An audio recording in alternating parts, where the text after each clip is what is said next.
So I'm Mark Robison. I'm the clinical education coordinator for Providence Home Health. I am in Bothell, Washington right now, working from home as we've had to the last year. I work along with a team of educators with Rachel. I want you to tell me a little bit about your background and yourself. So I have been a registered nurse for approximately 25 years this year. I've worked in several different types of care facilities, places in the care continuum. I've worked inpatient, outpatient.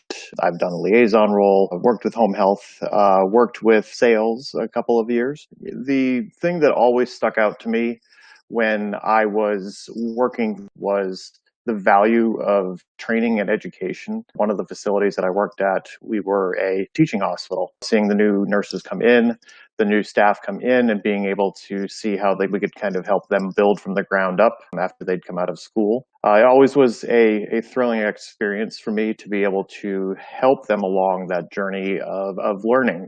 There's so much of a need for critical thinking. Being able to have people understand what that means to be in a situation and having to know what to do, sometimes with a split-second decision to make. We want to be able to help people feel like they can handle that, and it can be really scary when you're first starting out. Having come to Providence about 4 years ago now, you could have that same scenario being in home health. We work in the homes, we are independent, and we may have that situation where we kind of feel alone, and what do we need to do? One of the things that I've really enjoyed being a part of my role since I've been working for Providence is working with the new hires, being intimately involved in the orientation process, having been able to kind of recreate what we had and make it a more valuable experience for our new hires. I've really enjoyed the work I've been able to do to make it more of an experience where they could know where they needed to go, know where they needed to have, where their information would be coming from, know that they aren't alone being out in the homes, and can feel like they can do their jobs.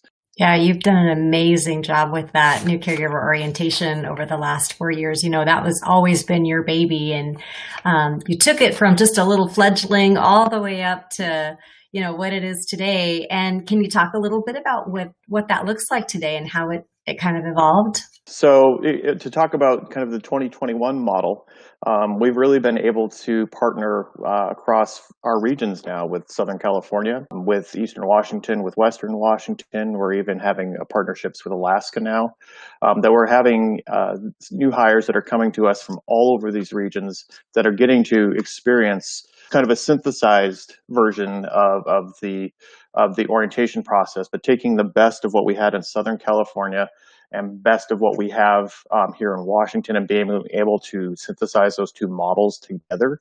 I think it's making a very positive experience for anybody coming into Providence as a new hire. It was really started out from understanding what the new hires experience was when I first came on, and understanding that there were some challenges that were coming out of that time that they were coming in.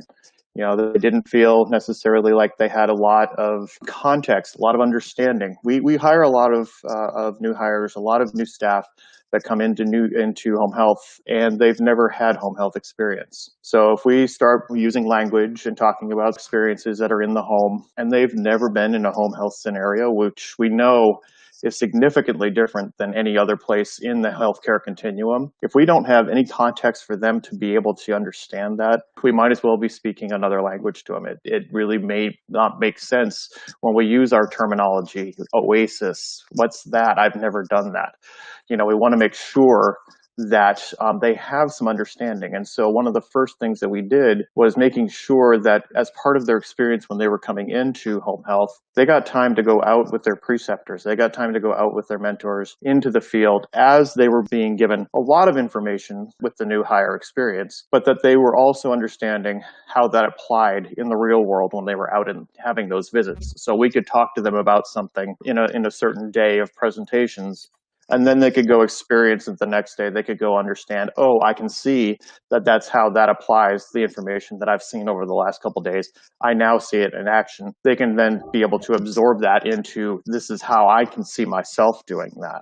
What we saw was a very positive response to that. A lot of our changes that we had implemented in the early days of making changes were really based on the feedback. So I really wanted to know when they got done with their week, how was their experience? What was their feedback? And when you have a presentation or a series of presentations, you get positive feedback and you get negative feedback, and you want to make sure that you keep doing the positive things, and you don't take the negatives as criticism. You see those as opportunities to improve the process. Love that about you, to ease their way. You really truly embody our mission and our values. So I'm just ever grateful for you for sitting down with me today and sharing you. We are so lucky to have you here and to continue to have our caregivers working to top of license for the betterment of the communities and the patients that we serve.